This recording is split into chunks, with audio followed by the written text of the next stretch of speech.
Hello, welcome to exam दृष्टि। दोस्तों, मेरा नाम डॉक्टर जीशान है। आपका स्वागत करता हूँ इस प्लेटफॉर्म पर। आज हम बात करेंगे, हमारे पास स्टेट पीएससी की बात करेंगे या फिर यूपीएससी की बात करते हैं। वहाँ सबसे इंपॉर्टेंट टॉपिक होता है इंटीरियर पार्ट ऑफ द अर्थ, मतलब पृथ्वी के आंतरिक भाग। अगर हम पृथ्वी के आंतरिक भाग अच्छे से समझ लेते हैं तो इससे बहुत सारी हमारी समस्या को समाधान हो जाता है। जैसे कि अगर पृथ्वी के अंदर का भाग कैसे बना है, कौन कौन से पार्ट होते हैं उसके अंदर, ठीक है। उसके बाद अब आंतरिक भाग से आपको पता चलेगा स्थल मंडल, लिथोस्फीयर क्या होता है, जमीन क्या होती है, जहां आप खड़े हैं हमारा अस्तित्व है जमीन पे, ठीक है। आपको पता चलेगा यहाँ जमीन पे प्लेटें क्या होती हैं, प्लेट टेक्टोनिक्स क्या होती है, ठीक है। महाद्वीप कैसे बने, महाद्वीपीय विस्थापन सिद्धांत पता चलेगा। भूकंप कैसे आता है, ज्वालामुखी कैसे घटता है, वो सारी समस्या को समाधान स्टार्टिंग एक टॉपिक से होती है, इस टॉपिक से। तो हम बात करने वाले हैं आज इंटीरियर पार्ट ऑफ द अर्थ के बारे में, जो एग्जाम में काफ़ी क्वेश्चन पूछे जाते हैं। हर एग्जाम में आपको सवाल मिलेंगे यहाँ से। देखते हैं दोस्तों, पहला सवाल आता है हमारे पास। पृथ्वी को वैसे तीन भाग में बांटते हैं हम लोग। पृथ्वी को नॉर्मली तीन भाग में बांटते हैं हम लोग। पहले नॉर्मली हम पढ़ते थे तीन पार्ट्स हैं पृथ्वी के। ये रहे, मान लेते हैं ये हमारी अर्थ है, तीन पार्ट हैं इसके अलग अलग। पार्ट पहले मैं आपको यहाँ बताता हूँ। हम लोग कहते हैं क्रस्ट, पहला पार्ट जहाँ हम लोग खड़े हैं धरती पे, उसको क्रस्ट कहते हैं। क्रस्ट को कहते हैं भूपर पट्टी। क्या कहते हैं इसको? भूपर पट्टी कहते हैं क्रस्ट को, ठीक है। क्रस्ट के नीचे वाला जो भाग होता है उसको कहते हैं मैंटल, मैंटल कहते हैं। और मैंटल के निचला जो भाग होता है इसको कहते हैं कोर। तो नॉर्मली हम एग्जाम के पर्सपेक्टिव से अगर पढ़ते हैं तो पृथ्वी के तीन भाग आपको पता चलेंगे, क्रस्ट, मैंटल एंड कोर। ये तीन पार्ट हैं यहाँ पर। बट हम एग्जाम की बात करेंगे यहाँ पर। आपके पास अगर आरओ की एग्जाम की तैयारी करते हैं आप लोग, यहाँ पर आप जानते हैं यूपीपीसीएस से थोड़ा लेवल टफ आता है आरओ का, क्योंकि यहाँ पर आपके इंटरव्यू हटा दिया गया, एलिमिनेट हो गया है। कोई ऑप्शनल पेपर होता नहीं है इसके अंदर, ठीक है। हिंदी की महत्वपूर्ण योग्यता है, योगदान है यहाँ पर आरओ के अंदर। अब सवाल आता है हमारे सामने, तीन भाग है क्रस्ट, मेंटल, कोर। अब समझिए आप लोग यहाँ खड़े हैं जमीन के ऊपर, ये रहा, ये सरफेस है, यहाँ जमीन के ऊपर आप खड़े हैं। अब उसके आंतरिक भागों को मैं इसको क्रस्ट को दो पार्ट में बांटूंगा, मेंटल को दो पार्ट में बांटूंगा और कोर को दो पार्ट में बांटूंगा। क्यों बांटूंगा, रीजन क्या है? क्योंकि इसके अंदर भी हर एक लेयर का घनत्व अलग अलग है, हर एक लेयर की डेंसिटी अलग अलग है। डेंसिटी के आधार पर, घनत्व के आधार पर इसको भी दो दो भाग में बांटा जा सकता है। कैसे जा सकता है देखते हैं। देखिए, पहला पार्ट ये क्रस्ट का हो गया, एक पार्ट ये क्रस्ट हो गया, एक पार्ट इसको कहते हैं मैंटल, ये भी हमारा मैंटल वाला पार्ट हो गया, और ये वाले दो पार्ट यहाँ पर कोर वाले हो गए। यहाँ इसके नाम लिख देता हूं आपके लिए। जैसे इसको हम कहते हैं अंग्रेजी में अपर क्रस्ट। क्या कहते हैं इसको? अपर क्रस्ट। हिंदी में इसको कहते हैं हम लोग ऊपरी भूपट्टी, ऊपरी भूपट्टी। उसके बाद ये वाला हिस्सा है, इसको कहते हैं लोअर क्रस्ट, लोअर क्रस्ट मतलब निचली भूपट्टी, ठीक है। ये वाला हिस्सा है मेंटल, इसको कहते हैं ऊपरी मेंटल मतलब upper mantle.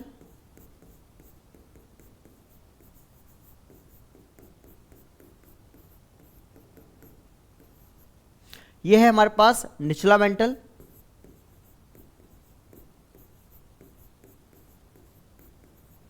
That means lower mental.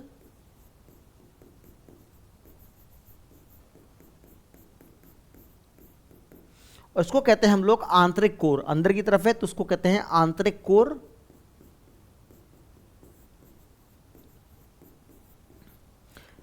मतलब कह सकते हैं इसको इनर कोर।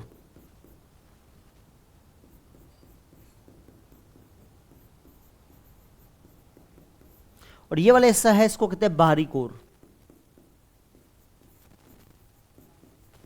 बाहरी core, that means outer core, ठीक है।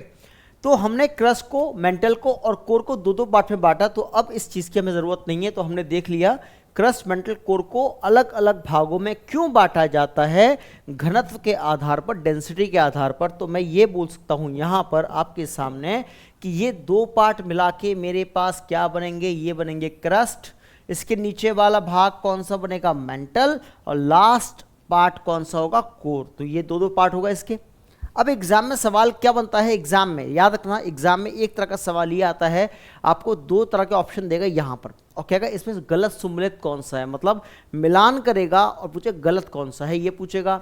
ये भाई डायरेक्ट सवाल पूछ सकता है। एग्जाम्पल कैसे पूछेगा एग्जाम में सवाल, देखिए जैसे अपर क्रस्ट और लोअर क्रस्ट को मैंने अलग अलग भागों में बांटा, इसका कारण था दोनों का घनत्व अलग अलग था, डेंसिटी अलग थी, डेंसिटी के आधार पर अलग कर दिया। तो अब जो ये लाइन है, इस लाइन जो अलग करती है इन दोनों लेयर्स को, जो ये लाइन है जो अलग करेगी, इसको कहते हैं संबद्धताएं। क्या कहते हैं, संबद्धताएं।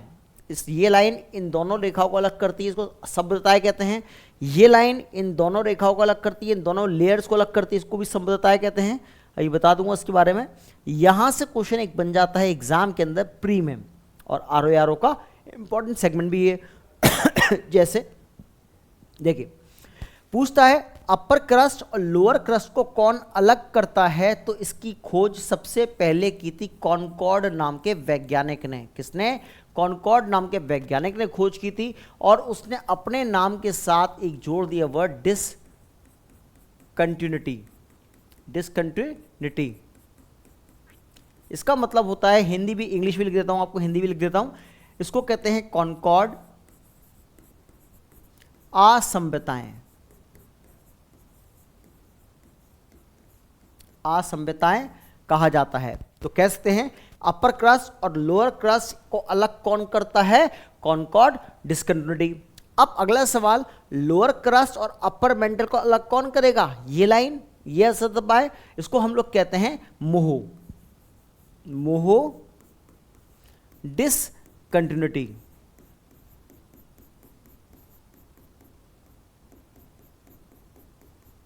ठीक है, हिंदी में भी इसको सेम नाम से जानेंगे, मोहो, क्योंकि वैज्ञानिक का नाम है ये, मोहवरिक नाम था उनका, असंबद्धताएं।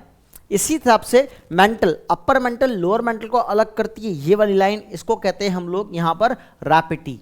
क्या कहा जाता है, रैपिटी। रैपिटी डिसकंटिन्यूटी, दैट मीन्स रैपिटी असंबद्धताएं। ठीक है, उसके बाद हमारे पास ये हम बात कर सकते हैं लोअर मेंटल और आउटर कोर को हम लोग क्या कहते हैं यहां, विचर्ड ग्यूटेनबर्ग।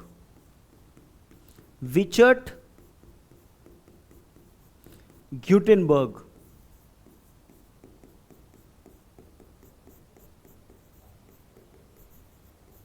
डिसकंटिन्यूटी, इसका मतलब यहां पर कह सकते हैं विचर्ड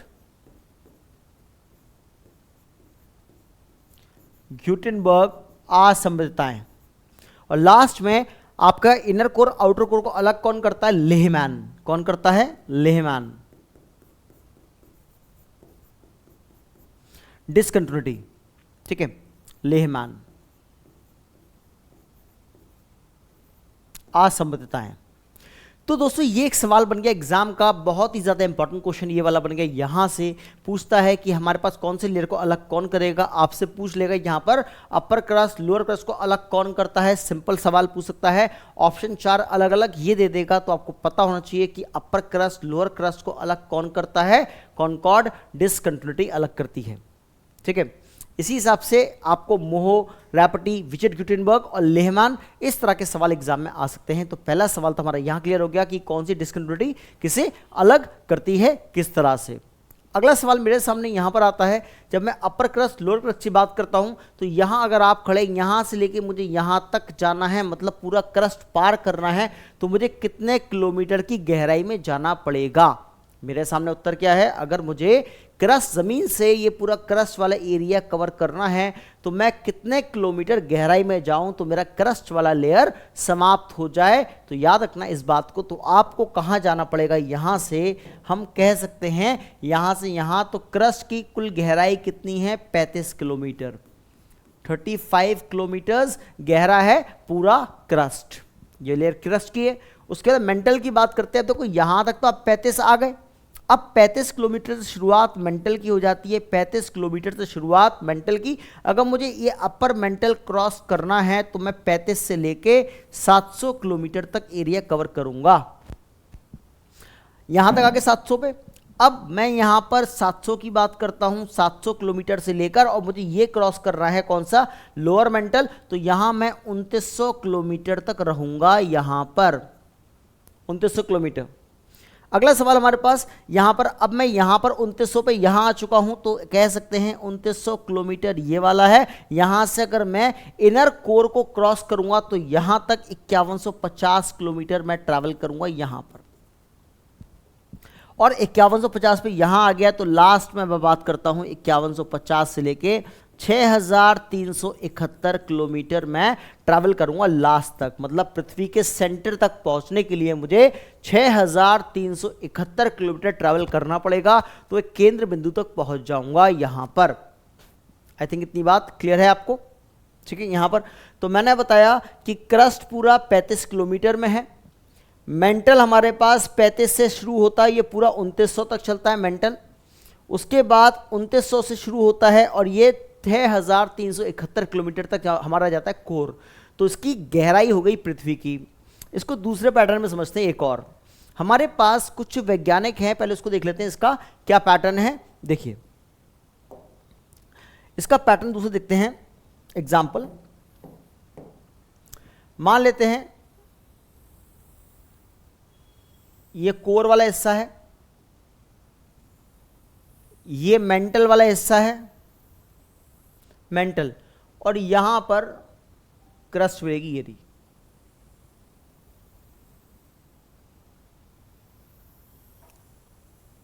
क्रस्ट मिलेगी, ठीक है, ऐसा मान लेते हैं।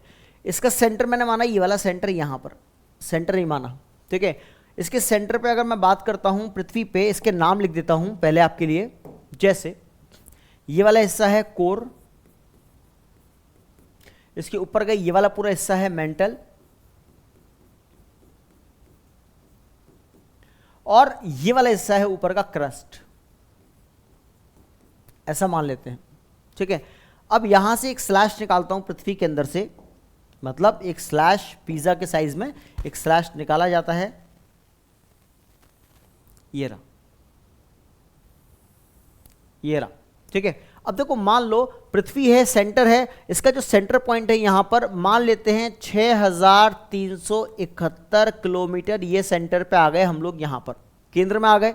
मैथ्स अगर आपने पढ़ी है तो आपने मैथ्स में देखा होगा एक रिजिड फॉर्मूला हमारे पास यहां पर। देखिए यहां अगर मैं बात करता हूं ये वाला एरिया जो हो गया सेंटर तक, ये हमारा क्या हो गया, रेडियस हो गया। इसको क्या कहते हैं, रेडियस, इसको रेडियस कहा जाता है, ठीक है, इसको रेडियस कहते हैं।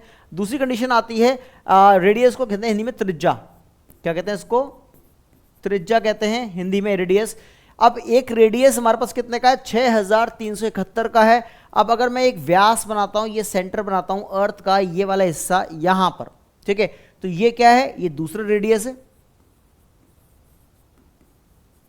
मतलब दूसरी त्रिज्या है, ये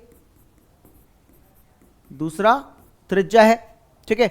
अब मेरे पास उत्तर ये आता है, यहां पर एक रेडियस है, यहां दूसरा रेडियस है, तो पृथ्वी का अगर मैं कुल दो रेडियस को मिलाता हूं तो बनता है एक व्यास। क्या बनता है, व्यास, एक डायमीटर बनता है। एक डायमीटर की बात करेंगे तो इसका 2 से मल्टीप्लाई कर दो, पृथ्वी का डायमीटर निकल कर आ जाएगा। आपको डायमीटर जानते हो, व्यास अगर मैथ्स पढ़ी होगी तो 2 रेडियस मिला के एक डायमीटर बनता है, 2 त्रिज्या मिला के एक व्यास का निर्माण होता है यहां पर, ठीक है। आई थिंक इतनी बात क्लियर है आपको यहां पर। तो मैंने सेंटर पॉइंट कौन सा, ये वाला। तो अब मैं इस डायग्राम को थोड़ा सा इलैबोरेट करता हूं, यहां पर इलैबोरेटली चलता हूं चीजों को लेकर। ये रहे, जैसे देखिए इस वाले हिस्से को मैं अगर बाहर निकाल लेता हूं तो मुझे कहीं ना कहीं मुझे हमारी पृथ्वी इस तरह से मिलेगी। ये वाला हिस्सा, ये तो इससे मिलेगा, इसमें ये वाला हिस्सा और इंक्लूड कर दूंगा तो कह सकता हूं, और फिर एक हिस्सा ये इंक्लूड कर दूंगा।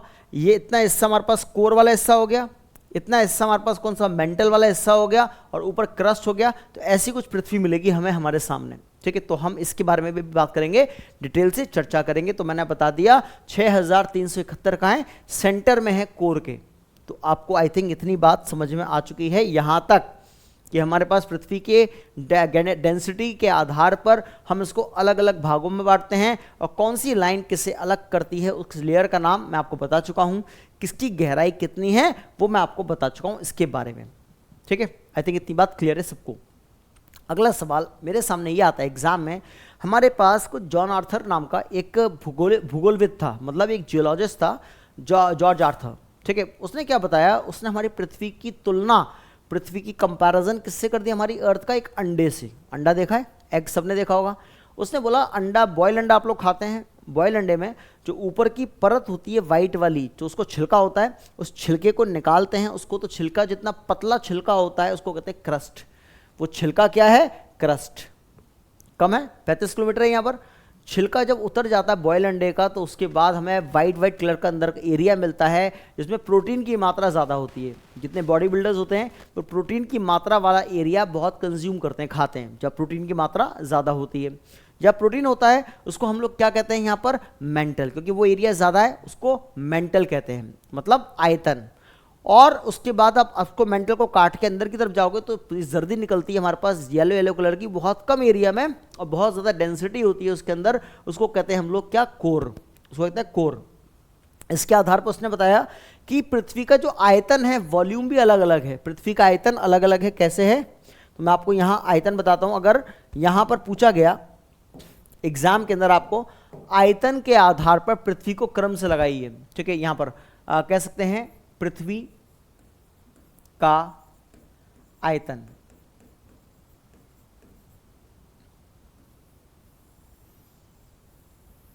ठीक है, पृथ्वी का जो आयतन है क्या है ये पूछा गया आपसे, अगर मान लेते हैं सपोज दैट। ठीक है, उसके अंदर जैसे मैं 3 पार्ट की बात कर रहा हूं यहां बार बार, क्रस्ट, मेंटल, कोर, वही बात कर लेते हैं। पहले क्रस्ट की बात करते हैं। क्रस्ट को हिंदी में हम लोग कहते हैं यहां भूपट्टी। मेंटल की बात करते हैं, मेंटल को हिंदी में हम लोग कहते हैं मेंटल, और आखिरी में कोर की बात करेंगे। कोर को हिंदी में ही कोर कहते हैं यहां पर। ठीक है, दूसरी कंडीशन हमारे सामने यह आती है, क्रस्ट। हमारी पृथ्वी का आयतन की बात कर लेते हैं। पृथ्वी का कुल आयतन मान लो 100% आयतन है पृथ्वी का। कितना है, 100% आयतन। पृथ्वी के कुल आयतन का जितना वॉल्यूम है पृथ्वी के अंदर, कुल आयतन का 0.5% वॉल्यूम किसके पास है, यहां पर हमारे पास क्रस्ट के पास। मतलब 0.5% वॉल्यूम किसके पास है, क्रस्ट के पास। उसके बाद मेंटल की बात करते हैं। पृथ्वी के कुल आयतन का, देखो मेंटल वाला एरिया, क्रस्ट पतला छिलका होता है अंडे का, मेंटल वाला एरिया ज़्यादा बड़ा एरिया होता है, तो कह सकते हैं हम लोग यहाँ लगभग 83% आयतन किसके पास है, मेंटल के पास है पृथ्वी का। मेंटल येलो वाला एरिया अंदर आता है, यॉक, ठीक है, जर्दी आती है, तो वो कोर वाला हिस्सा है। ठीक है, पृथ्वी के कुल आयतन का 16.5% आयतन किसके पास है, यहाँ पर कोर के पास। तो एग्जाम में सवाल अगर कभी ऐसा आ जाता है आपके सामने कि आयतन के आधार पे पृथ्वी को क्रम अनुसार लगाइए, पृथ्वी के इन परतों को क्रम अनुसार लगाइए आयतन के आधार पे। सबसे कम आयतन आपके पास किसका है, इसका है। उससे ज़्यादा आयतन किसका है, इसका है। अब आपसे पूछ सकता है आरोही क्रम या अवरोही क्रम में, मतलब असेंडिंग ऑर्डर या डिसेंडिंग ऑर्डर। मैं अगर छोटे से बड़े तक ले जाता हूँ, सबसे कम आयतन किसका है हमारे पास, क्रस्ट का आयतन सबसे कम होता है। उसके बाद उससे ज़्यादा आयतन होता है कोर का। किसका होता है, कोर का, उससे ज़्यादा आयतन होता है। ठीक है, और सबसे ज़्यादा आयतन होता है मेंटल का, वॉल्यूम सबसे ज़्यादा होता है मेंटल का वॉल्यूम।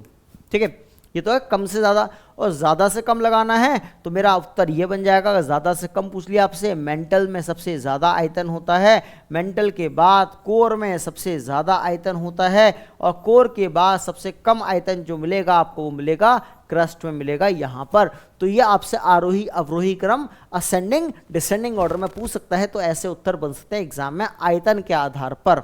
आई थिंक इतनी बात क्लियर है। 2 क्वेश्चन क्लियर, 3 क्वेश्चन क्लियर हो गए।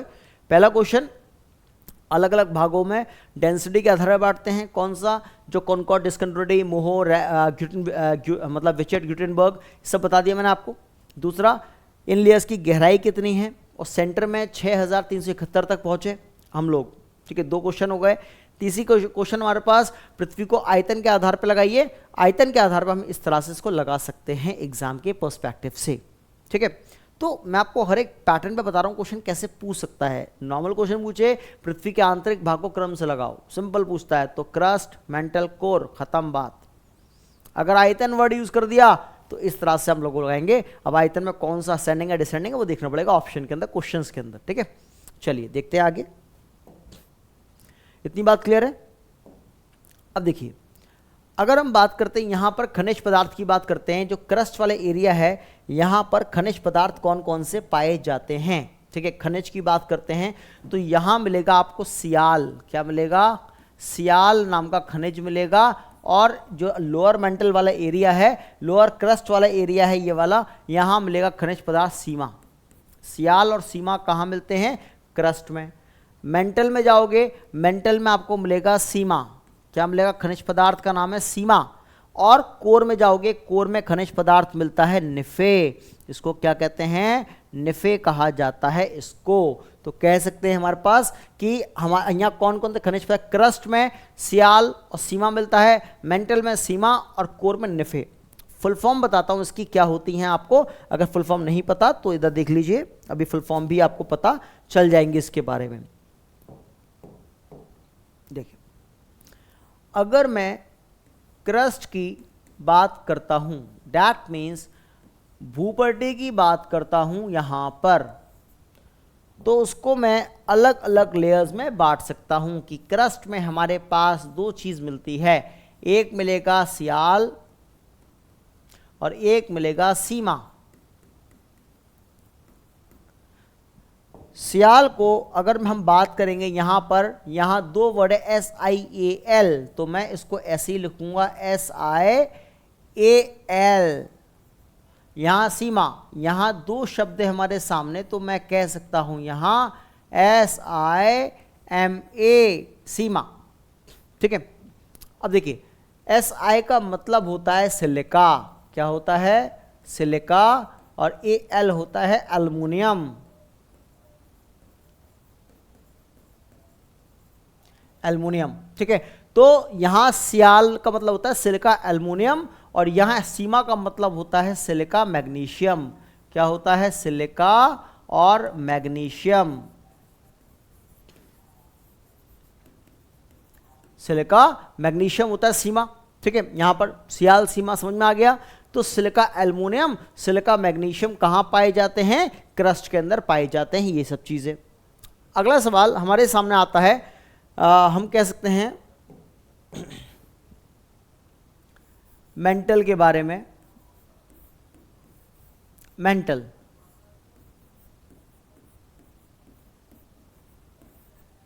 मेंटल अगर मेंटल की बात करते हैं, आप सबको पता है मेंटल में क्या मिलता है हमें, यहां सीमा मिलता है, सीमा। और सीमा को आप सब जानते हैं, यहां पर सिलिका और मैग्नीशियम मिलता है।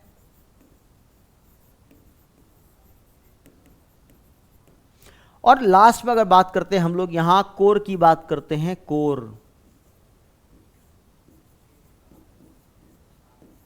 कोर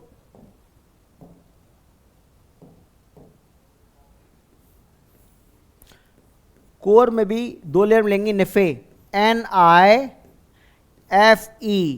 निफे। निफे का मतलब क्या होता है? यहां Ni का मतलब होता है निकल। क्या होता है? निकल एक धातु होती है, निकल जो पॉलिश करने के काम आती है। जब खनिज पदार्थ पढ़ाऊंगा तो वहां बताऊंगा निकल के बारे में। एक होता है फेरस, फेरस या फेरम ऑक्साइड कहते हैं इसको आपकी भाषा में मैं बोल सकता हूं लोहा। क्या बोल सकता हूं? लोहा, लोह होता है। तो हम कहते हैं क्रस्ट में क्या मिलता है? सियाल, सीमा। मेंटल में क्या पाया जाता है? यहां पर सीमा। और कोर में क्या पाया जाता है? निफे पाया जाता है। तो इन सब की मैंने आपको डेफिनेशन के साथ साथ फुल फॉर्म भी बता दी। आई थिंक इतनी बात क्लियर है।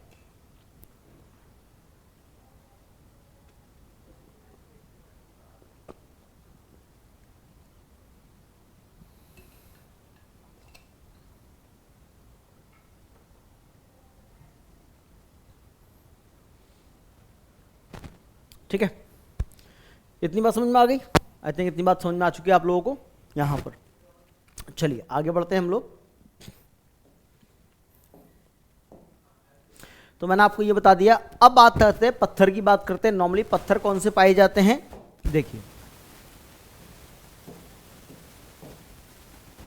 अगर मैं क्रस्ट की बात करता हूं, यहां जो पत्थर पाए जाते हैं वो पाया जाता है ग्रेनाइट पत्थर मोस्टली पाया जाता है, और बेसाल्ट पत्थर पाया जाता है कहां पर? क्रस्ट में। मेंटल की बात करता हूं, जो पत्थर पाया जाता है वो बेसाल्ट पत्थर पाया जाता है यहां पर। और यहाँ पर जो निफे और लास्ट वाला पार्ट है, जो कोर वाला, यहाँ इतनी गर्मी होती है, तापमान इतना ज़्यादा होता है, क्योंकि अगर धरती के अंदर की तरफ जाओगे यहाँ पर कोर में, तो कोर का तापमान होता है 5500 डिग्री सेल्सियस। कितना होता है?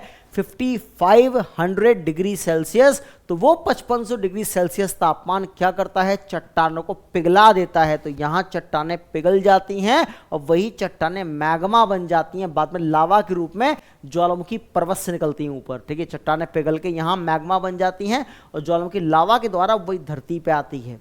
उसी को रॉक साइकिल कहते हैं। आगे पढ़ेंगे इसके बारे में, यहाँ पर समझ लेंगे। तो ये चट्टान पत्थर के नाम है ग्रेनाइट बेसाल्ट, और बेसाल्ट यहाँ पर है, और यहाँ चट्टान पिघल के मैग्मा में कन्वर्ट हो जाती है, परिवर्तित हो जाती हैं। आई थिंक इतनी बात समझ में आ चुकी है आप लोगों के। ठीक है, चलिए यहाँ तक मैंने आपको समझाया। एक एक कॉन्सेप्ट क्लियर है, एक एक बात को ध्यान रखना, माइंड में बस हमेशा रिकॉलिंग करते रहना। हमने क्या क्या समझा? पृथ्वी के आंतरिक भाग 3 पार्ट में बटे हुए हैं, क्रस्ट, मेंटल, कोर। घनत्व के आधार पे 2-2 पार्ट में बांट दो उसको।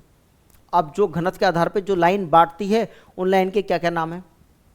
इनकी गहराई कितनी कितनी है, इनका आयतन वॉल्यूम कितना है प्रत्येक लेयर का, कौन से खनिज मिलते हैं यहाँ पर, कौन सी चट्टान मिलती है यहाँ पर, ये सब बात कर ली। अब ये तो आंतरिक भाग हो गए। बचपन से लेके आप ये पढ़ते आ रहे हो हमारे पास अर्थ क्रस्ट के बारे में, आप लिथोस्फीयर, स्थल मंडल क्या होता है। बहुत सारे बच्चे आज भी नहीं जानते स्थल मंडल होता क्या है। दोस्तों मैं आपको बताता हूँ स्थल मंडल के बारे में, देखिए ध्यान से, इसी संबंधित टॉपिक है तो इसलिए मैं आपको एक एक पॉइंट बताऊंगा, क्योंकि ये बहुत इंपॉर्टेंट टॉपिक है। इसलिए बचपन से आप लोग पढ़ते आ रहे हैं यहाँ पर स्थल मंडल के बारे में। स्थल मंडल, स्थल मंडल को अंग्रेजी भाषा में हम लोग कहते हैं लिथोस्फीयर। लिथोस्फीयर कहते हैं अंग्रेजी भाषा में। अब हमारे सामने लिथोस्फीयर में आता क्या क्या है? स्थल मंडल, जो जमीन है जहां हम लोग खड़े होते हैं, स्थल भूमि कहते हैं, वो किससे मिलकर बनी है? वो अपर क्रस्ट से मिलकर बनी है। तो अपर क्रस्ट मैं आपको ऑलरेडी बता चुका हूं, अपर क्रस्ट को कहते हैं ऊपरी भूपर्पटी। यहां पर ठीक है, फिर लोअर क्रस्ट से मिलकर बनी है लोअर क्रस्ट। लोअर क्रस्ट को हम लोग किस नाम से जानते हैं? निचली भूपर्पटी, निचली भूपर्पटी। और उसके बाद कुछ अपर मेंटल वाला एरिया है हमारे पास, उसका कुछ पार्ट अपर मेंटल, इसको कहते हैं हम लोग यहां ऊपरी मेंटल का कुछ भाग, पूरा नहीं, कुछ भाग। कुछ भाग का मतलब क्या होता है समझना। अगर मैं स्थल मंडल की बात करूंगा दोस्तों, तो स्थल मंडल हमारे पास सिर्फ 100 किलोमीटर जमीन पे जहां आप लोग खड़े हैं वहां से नीचे की तरफ जाओगे तो सिर्फ कितने मात्र स्थल मंडल मिलता है? 100 किलोमीटर एरिया में। कितने में? 100 किलोमीटर में। जैसे कि अब अपर क्रस्ट लोअर क्रस्ट की बात करते हैं, ये दोनों मैंने आपको ऑलरेडी बता दिया था, 35 किलोमीटर ये वाला एरिया हो गया। ठीक है, जब मैं अपर मेंटल की बात करूंगा तो आपने वहां क्या देखा था? मैंने अपर मेंटल आपको क्या बताया था? अपर मेंटल हमारा शुरुआत होता है ये 35 किलोमीटर से लेके 700 किलोमीटर होता है। ठीक है, अपर मेंटल। तो मैं पूरा तो नहीं ले सकता अपर मेंटल, मैंने इसलिए लिखा कुछ पार्ट, सम पार्ट लिया है यहां पर। इसके अंदर 35 से 700 के बीच में सिर्फ मात्र मुझे कितना 100 किलोमीटर कवर करने के लिए मुझे मात्र 65 किलोमीटर और चाहिए। कहां का? अपर मेंटल का, सिर्फ 65 किलोमीटर। अपर मेंटल में इतने में से सिर्फ मुझे 65 किलोमीटर और चाहिए, बस इसका लेयर कुछ पार्ट अपर मेंटल का, तब जाके मेरा स्थल मंडल बन जाएगा। क्यों चाहिए 65 किलोमीटर? क्योंकि पृथ्वी के अंदर मेंटल वाला भाग का 65 किलोमीटर एरिया ऐसा होता है, इसका घनत्व लगभग एक जैसा होता है, किसका? ऊपरी परतों के जैसा। इसी कारण से इसको हमें चाहिए 65 किलोमीटर। तो कह सकते हैं हमारे पास क्रस्ट मेंटल वाला एरिया मिला के बनता है स्थल मंडल। स्थल हमारे पास इस प्रकार से बनेगा। आई थिंक इतनी बात क्लियर है। चलिए बहुत बढ़िया, ठीक है। अब मैं आपको एक बात बताता हूं, यहां पर इसके अंदर देखिए, ठीक है।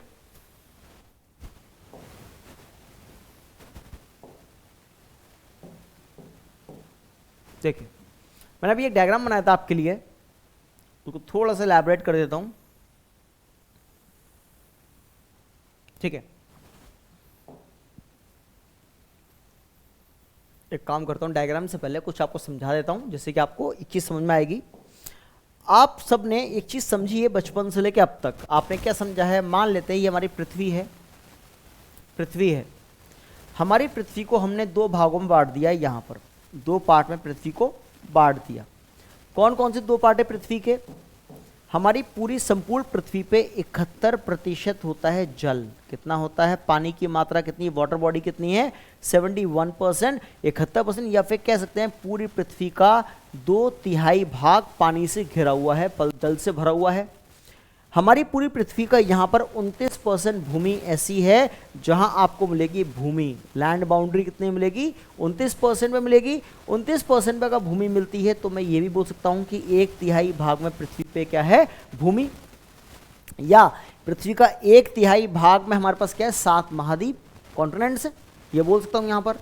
अब मुझे ये देखना है कि हमारे पास जब ज़मीन और पानी, अगर दोनों की बात करता हूँ, ज़मीन दोनों जगह है, ज़मीन दोनों जगह। अगर समुद्र की बात करेंगे, समुद्र के अंदर गहराई में आप डुबकी लगाओगे तो नीचे जाके भी आपको ज़मीन मिलेगी। सी बेड, सी बेड कहते हैं उसको, अबैसल फ्लोर कहते हैं, वहाँ भी आपको ज़मीन मिलेगी। तो हमारे पास जो क्रस्ट होता है वो दो तरह का होता है। भूपरपट्टी, ज़मीन पे हम खड़े हैं वो तो क्रस्ट है।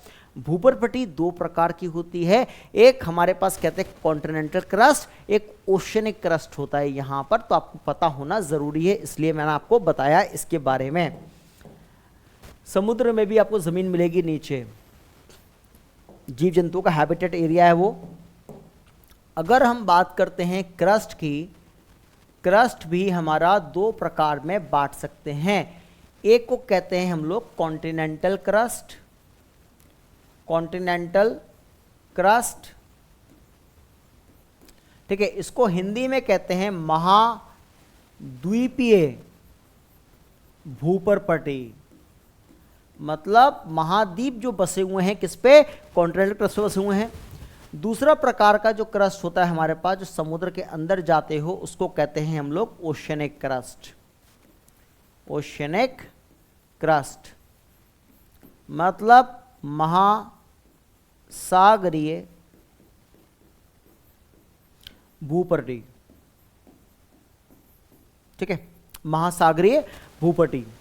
अब इसमें अंदर क्या है याद रखना, जो महाद्वीपीय क्रस्ट की बात करते हैं हम लोग, यहां पर महाद्वीपीय क्रस्ट की बात करते हैं तो उसको चीज याद रखना, ये महाद्वीपीय क्रस्ट हमारे पास करीब करीब यहां 30 किलोमीटर से लेके 70 किलोमीटर के बीच में इसकी मोटाई होती है। महाद्वीप की, जमीन के ऊपर भी जमीन के नीचे भी, महाद्वीप की शेल्फ जमीन के नीचे से आती हैं, तो 30 से लेके 70 किलोमीटर मोटाई होती है। बीपीएससी 2023 में सवाल है यहाँ से, कहाँ से है? Bihar public service commission, BPSC में क्वेश्चन यहाँ से आया है। इतने डेप्थ में घुस के क्वेश्चन पूछा है एग्जामिनर ने इस बार, ठीक है। तो आपका आरओबी कुछ हल्का नहीं होने वाला, अच्छे क्वेश्चन आएंगे उसमें भी, ठीक है। यहाँ महाद्वीप कम से कम 30 से लेके मैक्सिमम 70 किलोमीटर तक महाद्वीपीय क्रस्ट है, ठीक है। अगर हम बात करेंगे यहाँ पर ओशनिक क्रस्ट, महासागरीय क्रस्ट की बात करते हैं, तो महासागरीय क्रस्ट हमारे पास यहाँ पर शुरुआत होती है, कम से कम 5 किलोमीटर मोटाई है इसकी, और अधिकतम इसकी 20 किलोमीटर मोटाई होगी महासागरीय क्रस्ट की। कितनी होगी? मैक्सिमम 20 किलोमीटर मोटाई होगी यहाँ पर, ठीक है।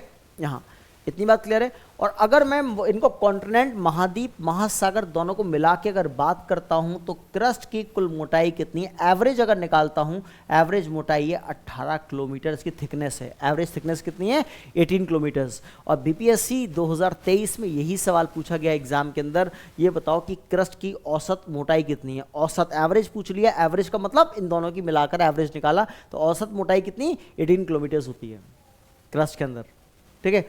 और हमारे पास हम बात करें कॉन्टिनेंट और ओशनिक, आप सबको पता है इसके बारे में, यहाँ पर कितनी मोटे अलग अलग बता दी मैंने आपको यहाँ। अब सोचो कि ये 30-70 महाद्वीप में कैसे है, इसका एक डायग्राम से आपको समझाता हूँ। देखो महाद्वीप हर जगह एक जैसे नहीं होते। पहला सवाल, महाद्वीप हर जगह एक जैसे नहीं होते, कैसे, जैसे हम बात करते हैं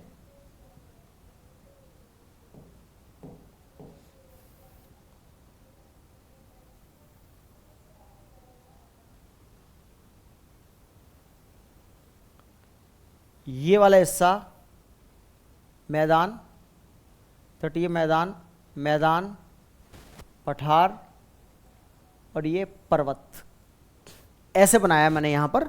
समझेंगे इसको, मैं आपको दो चीज़ समझाना चाह रहा हूँ, ध्यान से देखना इस चीज़ को। मान लेते हैं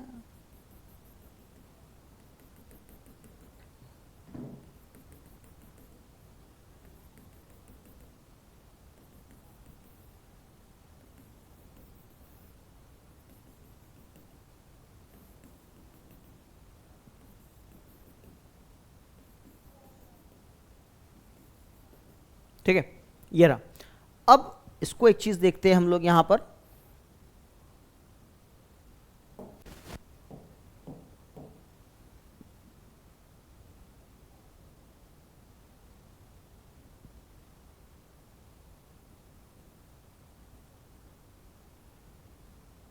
ठीक है।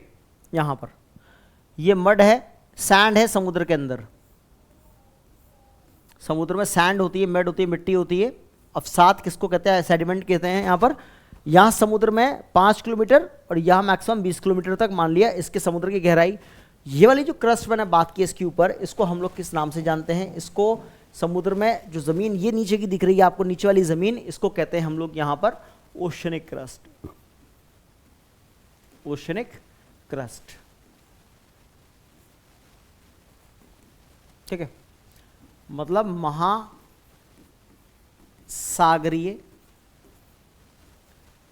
भूपटी, ठीक है। यहां पर अब यहां देखते हैं स्केल को, 5 किलोमीटर यहां मान लेते हैं और इसको क्रॉस करके यहां तक आते हैं तो 20 किलोमीटर यहां मान लेते हैं, ठीक है। यहाँ 5 से लेके 20 किलोमीटर, समझ में आ गया क्रस्ट। उसके बाद ये वाला हिस्सा हम बात करते हैं किसका, ये वाला, इसको कहते हैं महाद्वीपीय।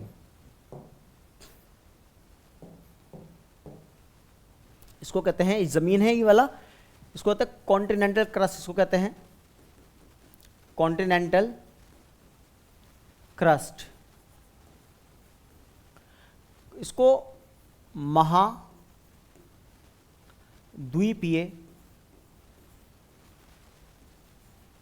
भूपटी, ठीक है, यहां पर। उसके बाद हम बात करते हैं इसके बारे में, थोड़ा बता देता हूं आपको। जैसे ये वाला हिस्सा है, इसको कहते हैं तटीय मैदान। तटीय मैदान ये हो गए, मैदान ये हो गया, पठार ये हो गया, पर्वत ये हो गया, ठीक है। तो मैं अगर तटीय मैदान से स्टार्ट करता हूं बात करना, तो कह सकता हूं यहां पर कम से कम 30 किलोमीटर मोटाई इसके अंदर, थिकनेस किसकी होगी, इसकी होगी 30 किलोमीटर। और जैसे कि यहां पर नीचे की तरफ अगर बात करते हैं,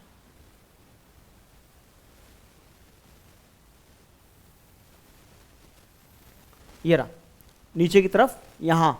अब देखो 30 किलोमीटर है, ये क्या है, बढ़ती जा रही है, इसकी थिकनेस क्या है, बढ़ती जा रही है। और अगर मैं पर्वतीय क्षेत्र की बात करता हूं, यहां पर माउंटेन रीजन की बात करता हूं, तो ये हमारे पास यहां कह सकते हैं 70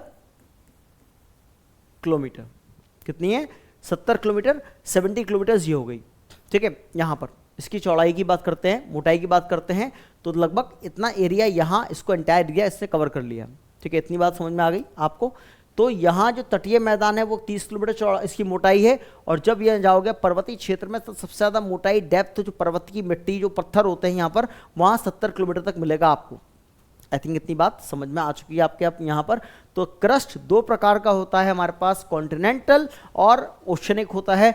ओशनिक मैं आपको बता चुका हूँ, कॉन्टिनेंटल भी मैंने आपको बता दिया यहाँ पर। आई थिंक इतनी बात समझ में आ चुकी अब तक। ठीक, लेट अस प्रोसीड फर्दर, आगे बढ़ते हैं। देखिए, तो मैंने क्रस्ट आपको बताया इसके बारे में, लिथोस्फीयर बता दिया आपको यहाँ पर। अब ये मैंने आपको बेसिक कॉन्सेप्ट, बेसिक फिनोमेना बता दिया। अब मेरे पास सवाल आता है, मैंने बताया धरती के अंदर से बहुत सारे टॉपिक इंटर रिलेटेड होते हैं। अब सवाल आता है कि धरती के इंटीरियर पढ़ रहे हैं तो हमें ये पता होना चाहिए कि आंतरिक भाग में लावा जो होता है, लावा कहाँ से उत्पत्ति होती है, लावा कहाँ से मिलता है। ठीक है, यहाँ पर एग्जाम्पल बताता हूँ आपको। देखिए, 3 लेयर है हमारे पास, यह आपने सुना है। यहाँ एक तो क्रस्ट, ठीक है, क्रस्ट में हमारे पास लाइफ मिलती है तो उसको जीव मंडल कहते हैं, जीव मंडल या जैव मंडल कह सकते हैं, बायोस्फीयर, पूरा बायोस्फीयर यहां मिलेगा आपको जैव मंडल। जैव मंडल, जीव मंडल कहां मिलेंगे? क्रस्ट पे, धरती पे जहां हम लोग रहते हैं। ठीक है, और जो अगर नीचे गहराई है तो वहां क्या है, कुछ मछलियां भी पाई जाती हैं कुछ प्रकार की। ठीक है, उसके बाद हमारा दूसरा पार्ट है मेंटल। अब इसको समझना, मेंटल को एक नाम से और जानते हैं, मेंटल को कहते हैं वाइट ऑफ द अर्थ। क्या कहते हैं इसको? वाइट ऑफ द अर्थ कहा जाता है मेंटल को। ठीक है, वाइट ऑफ द अर्थ क्यों कहते हैं यहां white of the earth mental को? क्योंकि दुनिया में, पूरी दुनिया में जितने भी भूकंप आते हैं, प्लेटों के टकराने से, प्लेट टूटना मतलब अर्थक्वेक आते हैं पूरी दुनिया में, जितने भी वो मेंटल से ही पैदा होते हैं। दुनिया में जितने भी ज्वालामुखी फटते हैं, ज्वालामुखी लावा फटता है जितना भी, वो सब कहाँ से? मेंटल से ही पैदा होता है, वोल्केनिक एक्टिविटीज। ठीक है, तो दुनिया में जो भी भूकंप या ज्वालामुखी घटनाएं होती हैं, प्लेटों का टूटना, प्लेटों का टकराना, सुनामी आना, ज्वार भाटा आना, सारे के सारी चीजें कहां से? मेंटल से ऑपरेट होती है। इसलिए मेंटल को कहते हैं वाइट ऑफ द अर्थ कहते हैं। भूकंप और ज्वालामुखी सारे पूरी दुनिया के यहीं से आते हैं। ठीक है, अब जो कोर वाला हिस्सा होता है पृथ्वी का, कोर को हम एक नाम से और जानते हैं, बैरोस्फीयर। बैरोस्फीयर कहते हैं कोर को, बैरोस्फीयर।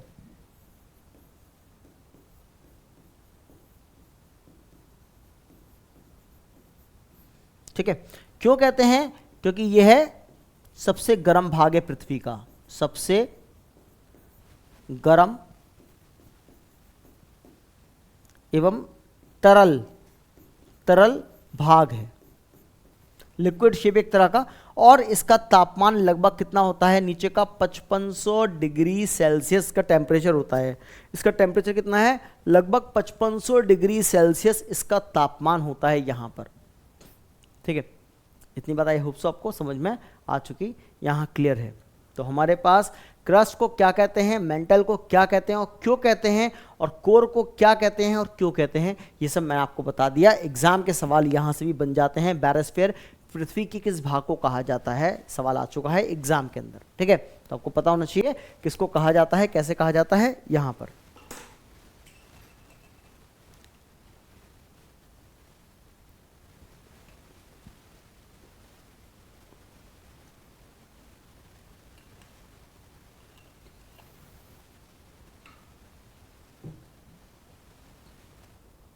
I think it's over, clear है। आगे बढ़ते हैं इसमें। देखिए, जैसे लावा कहां से निकलता है पृथ्वी पे, वो बात कर लेते हैं। देखिए, क्रस्ट की बात करेंगे पहले हम लोग, फिर उसके बाद आगे चलते हैं।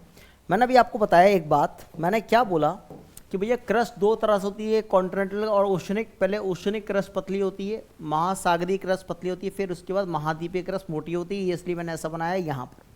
ठीक है, यहाँ। और आपको पता है यहाँ पर जो पूरा क्रस्ट का एरिया है, पूरा क्रस्ट जो हमारे पास ये दिख रहा है आपको, अपर और लोअर क्रस्ट मिलाकर महाद्वीपीय महासागरीय क्रस्ट, ये पूरा एरिया 35 किलोमीटर है। कितना है? 35 किलोमीटर एरिया है, स्टार्टिंग में बताया था। उसके बाद इसके क्रस्ट वाला एरिया जो खत्म होता है, नीचे क्या आता है? मेंटल आता है। मेंटल वाले एरिया को अगर मैं डॉट करता हूँ यहाँ पर, इसका 65 किलोमीटर यहाँ लेता हूँ, इस जगह यहाँ पर, ये मेंटल वाला एरिया हो गया। ठीक है, तो इस पूरे एरिया को मिलाकर अगर मैं यहाँ पर बोलता हूँ, ये 100 किलोमीटर एरिया हो गया। 100 किलोमीटर, 100 किलोमीटर एरिया को मिला के हम लोग क्या कहते हैं? अब ये बन गया स्थल मंडल। स्थल मंडल को हम कहते हैं अंग्रेजी में लिथोस्फेयर। लिथोस्फेयर। दूसरी कंडीशन हमारे सामने अब ये आती है, अब ये मेंटल चल रहा है, अभी मैंने बताया कुछ पार्ट मेंटल का है, मेंटल वाला भाग ही है, मतलब 65 किलोमीटर उधार लिया गया है यहाँ से मेंटल से, तब जाके स्थल मंडल बना है। अब थोड़ा और नीचे उतरते हैं यहाँ पर। इसके नीचे उतरने के बाद दोस्तों याद रखना एक बात, यहाँ पर करीब तकरीबन ये वाला एरिया यहाँ से लावा निकलता है। लावा इस हिस्से से निकलता है, इस वाले हिस्से से।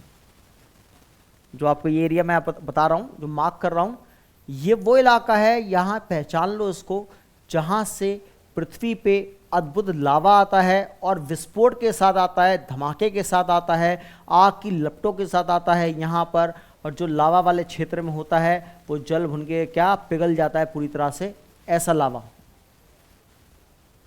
ये कितने नीचे है लावा धरती के, जहाँ पैदा हो रहा है लावा, इसको देख लेते हैं कितने नीचे है लावा। पृथ्वी के कितने नीचे वाले भाग में डेवलप हो रहा है, उसकी बात कर लेते हैं हम लोग। यहां पर देखिए, ये वाला जो बेल्ट है, ये वाला, इसको हम कहते हैं यहां पर अंग्रेजी में इसको कहा जाता है एस्थेनोस्फेयर। एस्थेनोस्फेयर इसको कहते हैं हिंदी में दुर्बल मंडल। ठीक है, एस्थेनोस्फेयर हमारे पास कितना होता है? यहाँ लगभग ये 250 किलोमीटर गहराई में होता है। कितना होता है? लगभग 250। मैंने बताया हमारे पास 100 किलोमीटर स्थलमंडल होता है। पृथ्वी के नीचे 250 किलोमीटर के नीचे, 250 से लेकर 400 के बीच में एक ऐसा लेयर होता है, इसको एस्थेनोस्फेयर कहते हैं, जो अपर मेंटल का पार्ट है, ऊपरी मेंटल का भाग है, और जहां हमारे पास को दुर्बल मंडल भी कहा जाता है। अंग्रेजी माध्यम से आप हो तो एस्थेनोस्फेयर के अलावा इसको प्लास्टिक जोन भी कहते हैं। इसको क्या कहते हैं अंग्रेजी में? प्लास्टिक जोन भी कहते हैं इसको। ठीक है, इसको फ्रेजाइल जोन भी कहते हैं अंग्रेजी में। फ्रेजाइल जोन, हिंदी में एक ही नाम है इसका, कौन सा? दुर्बल मंडल कहा जाता है हिंदी में। तो इसमें अंग्रेजी में बहुत सारे नाम, हिंदी में एक नाम है। ठीक है, इतनी बात क्लियर है? यहां से लावा निकलता है, पहली चीज। उसके बाद हम बात करते हैं यहां पर कोर को दो पार्ट में बांट लेते हैं। यहां पर कोर को, ये रहा। ठीक है, याद रखना मैंने बताया था ये वाला जो एरिया है हमारे पास 6371 किलोमीटर का एरिया है ये। अब जो नीचे वाला एरिया है इसको हम लोग क्या कहते हैं? आउटर कोर कहते हैं। इसको क्या कहते हैं? बाहरी कोर। स्टार्टिंग वाले डायग्राम में बताया है आउटर कोर। और ये वाला हिस्सा है इसको कहते हैं इनर कोर। Inner core. ठीक है, और ये वाला एरिया पूरा आपका क्या चल रहा है? मेंटल वाला ऐसे चला, अपर लोअर मेंटल, ये पूरा एरिया मेंटल का चल रहा है यहां। ठीक है, अब मान लेते हैं जो इनर कोर है यहां पर, इनर कोर, ये जो इनर कोर है वो किसका है? यहां कह सकते हैं ये लिक्विड शेप है, ये लिक्विड है और ये सॉलिड है। ठीक है, ये क्या है? लिक्विड आकार में मिलता है यहां पहले, लिक्विड मतलब क्या है? द्रव्य। अब द्रव्य को संभालने के लिए क्या चाहिए? भूमि चाहिए। और जो लोअर मेंटल हमारे पास मिलता है, ये मिलता है सॉलिड शेप में, मतलब आउटर कोर मिलता है हमारे पास क्या है? सॉलिड, सॉलिड शेप में मिलता है। मतलब कह सकते हैं हम लोग यहां ठोस आकार, ठोस आकार ये ठोस आकार में मिलता है। ये ठोस आकार इसलिए इसको मैं पहले इनर यहाँ लिख सकता था, आउटर वहाँ लिख सकता था, मैंने अलग अलग क्यों लिखा, क्योंकि एग्जाम के अंदर पूछेगा इनर आउटर को। तो याद रखना आउटर कोर सॉलिड शेप में है, ठोस आकार में है, और हमारे पास ये वाला इनर कोर किस में है, यहाँ पर लिक्विड शेप के अंदर आता है। आई थिंक इतनी बात समझ में आ चुकी है आप सबको। अब मेरे सामने दो कंडीशन आती है भाई, ये पूरा इसके ऊपर वाला इलाका पूरा मेंटल का है, यहाँ से लेके ये पूरा मेंटल है मान लेते हैं। अब मेंटल के अंदर ही ये वाला भाग है जहां से लावा निकल रहा है, भूकंप आता है वो भी यहाँ मेंटल से आता है, इसलिए मेंटल को वाइट ऑफ द अर्थ कहते हैं। अब समझना इस चीज़ को, यहाँ पर लावा धरती पे दो जगह से निकलता है, लावा धरती से दो जगह से निकलता है। ये कोर मेंटल की बाउंड्री से भी निकलता है एक लावा, यहाँ से लावा एक यहाँ से आता है, यहाँ से लावा एक तो आपको यहाँ से मिलेगा कोर मेंटल बाउंड्री। तो कह सकते हैं लावा निकलने वाले दो स्थान है, जबकि मेंटल वाला पार्ट ये भी मेंटल का बाउंड्री या आखिरी पॉइंट है, यहां से लावा निकलता है। बस फर्क क्या होता है यहां पर, दोनों जगह से लावा निकलने में फर्क क्या होता है बताता हूं उसके अंदर आपको। देखिए दोनों स्थान से लावा निकलता है, एक फर्क होता है, यहां से लावा निकलेगा एस्थेनोस्फीयर से, तो लावा यहां का लावा होगा गाढ़ा, गाढ़ा होगा। यहां का लावा विस्फोट के साथ निकलेगा, विस्फोटक होगा, धुआंधार विस्फोटक होगा, यहां से लावा निकलता है।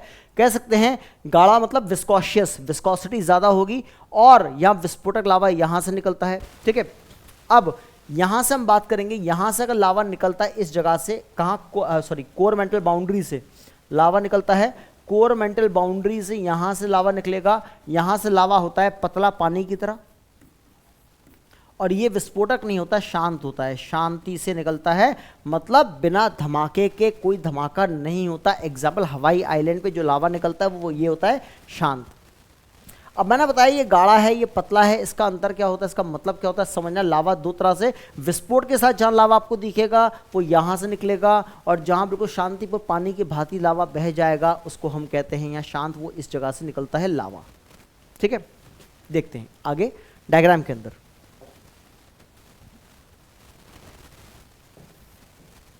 देखिए अगर मैं बात करता हूं लावा,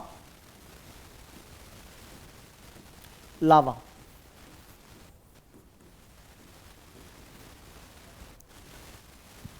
लावा गाढ़ा विस्फोटक, विस्फोटक बाद में गाढ़ा देख लेते हैं। गाढ़ा क्यों होता है लावा, लावा गाढ़ा क्यों होता है, गाढ़ा चिपचिपा के लावा क्यों होता है, मतलब कह सकते हैं इसको अंग्रेजी में विस्कोशियस। विस्कोशियस लावा गाढ़ा क्यों होता है, और लावा गाढ़ा होने का कारण क्या होता है, उसमें सिलिका की मात्रा ज़्यादा है। याद रखना सिलिका की मात्रा ज़्यादा होगी तो लावा गाढ़ा होगा, जहाँ सिलिका की मात्रा कम होगी वहाँ लावा पतला होगा। तो हम कह सकते हैं यहाँ पर ये लावा यहाँ पर पतला होता है,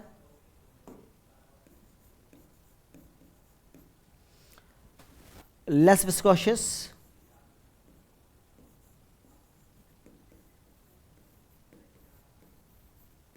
ठीक है, और क्योंकि यहां पर सिलिका की मात्रा कम होती है। ठीक, अब अगला उत्तर मेरे सामने यहां आता है, आपको समझ आया लावा गाढ़ा क्यों होता है और पतला क्यों होता है। जो हमारे पास लावा गाढ़ा होता है तो ये इसका उद्गार कैसा होता है, धमाकेदार होता है, विस्फोटक उद्गार होता है इसका, जो गाढ़े लावा होता है विस्फोटक।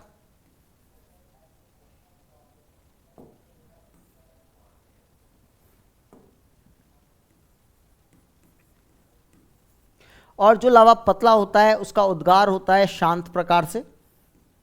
ठीक है, अब एक चीज और समझना, जो जहां लावा में सिलिका की मात्रा अधिक होती है, जहां से ये लावा गाढ़ा और विस्फोटक निकलता है, वो कौन सा है, एस्थेनोस्फीयर वाला एरिया है, दुर्बल मंडल वाला क्षेत्र है, जहां से लावा गाढ़ा निकलेगा और विस्फोट के साथ निकलता है। और जहां सिलिका की मात्रा कम होती है उसको कहते हैं हम लोग कोर मेंटल बाउंड्री। ये कहां से निकलता है, कोर मेंटल सीमा से ये लावा निकलता है। ठीक है, कोर मेंटल बाउंड्री से ये लावा निकलता है, यहां से बाया जाता है। ठीक है, तो हम डायग्राम में चलते हैं वापस देखने के लिए। और याद रखना दुर्बल मंडल किसका भाग है, ये भी मेंटल का ही भाग है। किसका भाग है, मेंटल का ही भाग है दुर्बल मंडल। तो हमारे पास यहाँ बोलेंगे हम लोग यहाँ पर मेंटल वाला इलाके से हमारे पास लावा निकलता है, गहराई में जाएंगे, क्योंकि मैंने आपको स्टार्टिंग में बताया भी था, आपको शायद याद होगा, यहाँ पर आपको याद होगा मैंने बताया था जो कोर वाला इलाका है वहाँ निफे मिलता है, कोर में सिलिका की मात्रा ना के बराबर, सिलिका बाउंड्री पे मिलेगी। कहाँ पर, मेंटल वाले हिस्से में क्या है, सिलिका बाउंड्री पे मिलती है, जो आखिरी बाउंड्री होती है वहाँ सिलिका मैग्नीशियम, ठीक है। यहाँ पर तो हल्का फुल्का सिलिका मिलता है, इसलिए लावा पतला होता है, शांतिपूर्वक पानी की तरह बह जाता है। हवाई आइलैंड इसका बेस्ट एग्जाम्पल है। अभी रिसेंटली हवाई आइलैंड पे एक ज्वालामुखी पर्वत है मोना लोआ, वहाँ ज्वालामुखी विस्फोट हुआ था 38 साल बाद। ये वाला सवाल अभी पीसीएस के एग्जाम में पूछ चुका है यहाँ पर, ठीक है। तो आई थिंक इतनी बात आपको समझ में आ चुकी है दोस्तों। तो मिलते हैं टॉपिक के साथ अगले अध्याय में। तो हमारे पास interior part of the earth में यही है, इसको समझ लिया तो उसके बाद हम एक नई चीज़ शुरू कर सकते हैं कि जो हमारा स्थल मंडल टूटने के बाद क्या बनता है, प्लेट, और प्लेटें टकराएंगी तो भूकंप भी आएगा और ज्वालामुखी उद्गार भी होगा। ये दोनों अलग अलग टॉपिक मिलेंगे आपको एग्जाम के अंदर, ठीक है। तो मिलते हैं टॉपिक के साथ, ठीक है। चैनल को सब्सक्राइब नहीं किया, जल्दी सब्सक्राइब करेंगे और मिलते हैं क्लास के अंदर।